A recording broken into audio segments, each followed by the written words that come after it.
If there ever was a most characteristic military leader in history, that was Julius Caesar. Beyond his indisputable ability for strategy, the Roman general stood apart due to his prowess in leadership and his ability to transmit his wisdom and vision to the troops he was commanding, who in turn gave Caesar their trust and loyalty. Caesar was born into a patrician family, the gens Julia, which claimed descent from Lullus, son of the legendary Trojan prince Aeneas. Due to instability in Rome, and because of Sulla's prescriptions, Caesar, at the age of 19, joined the army and served with distinction at the siege of Mytilene, earning the civic crown. After hearing of Sulla's death, Caesar thought it was safe to return to Rome, although pirates captured him, and although eventually released him, he swore he would hunt them down and kill them, an act he successfully completed. Caesar climbed up the political ladder throughout his life, eventually becoming proconsul of Cisalpine Gaul and Illyricum. Caesar went on to become the greatest general and statesman of his era, in which he attained ultimate power and received the title of dictator for life. However, the underlying political conflicts had not been resolved on the Ides of March. 44 BC, Caesar was assassinated by a group of rebellious senators led by Gaius Cassius Longus, Marcus Junius Brutus, and Decimus Junius Brutus.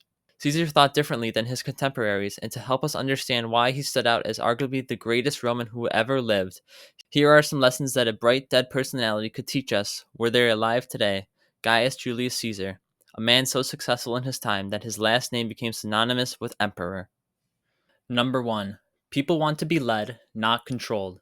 When Julius Caesar led his legions, he did so not with the standard cold, formal jargon that one would expect to hear in an army, but he treated his soldiers as equals. When he addressed his troops, he referred to them as comrades, never men or soldiers. Caesar understood that to gain a man's trust and loyalty, he must be different to that of the norm. He trained alongside his men with the same physical intensity they did, and that he knew all of his centurions' names, building with them an intimate rapport. Caesar knew that in doing so, he would retain their trust and admiration and give his troops the mentality that they were fighting alongside Caesar, not just for him. Number 2. I came, I saw, I conquered. Everyone loves a winner. The ingredients of leadership may be a brew of courage, vision, and intelligence, but its flavor and appeal are the wins. Being a leader isn't always enough. It must be proven again and again that, and in doing so, cements an individual as someone all should look up to. Throughout his life, Caesar's actions showed that he had what it takes to win and win again. His personal brew of leadership qualities allowed him to become the conqueror of Gaul, imperator and dictator for life. Number 3. Experience is a teacher of all things. Caesar understood that the subtleties of experience trumped the best theoretical education in the world, and that reading about former great generals such as Scipio Africanus and his Carthaginian rival Hannibal was one thing, but to roll up your sleeves and learn the hard way is best. Julius Caesar learned to soldier with the rank and file of the Roman legions. He fought on the front lines, shoulder to shoulder with the legionaries. He slept with them, ate with them, drank with them, marched with them, and bled with them. Had he not spent years in the trenches doing the work himself, he would not have been the military leader he became. Experience is the teacher of all things. Number 4. Cowards die many times before their actual deaths. Be bold. Take chances. Don't hide. Every time you don't speak up in a meeting, every time you hold back due to fear, you're missing out on opportunities which can potentially change your life.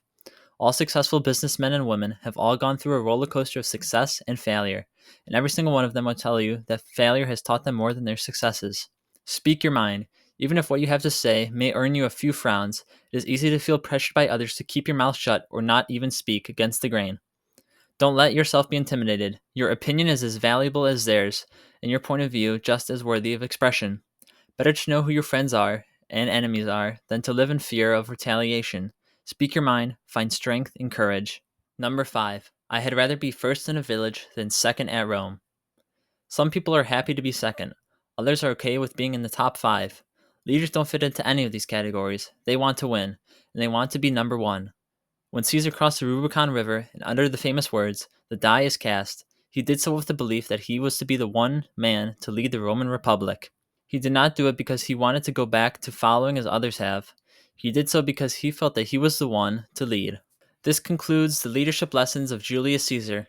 If you like this video, please like and subscribe for more like this.